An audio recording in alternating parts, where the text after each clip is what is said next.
By default, when you create a corridor, it's going to automatically create a corridor surface for the finished material, or the top, basically the top surface here.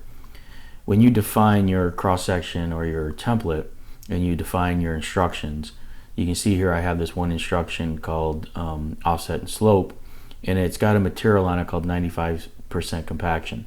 So this is my base or sub base level, and this is what we're going to maybe grade to. So we need to cut out the material to this surface. So what I want to do is create a surface that represents that, and that would be useful, or that would be where the corridor surface command is useful. So you have to have your materials defined like I have here, and I'm going to go to the corridor tab and I'm going to create corridor surface. It's going to ask me to select the corridor that I want to use and then the material layer that I want to use. I'm going to use this material layer, which is my 95% compaction, and I'm going to click OK.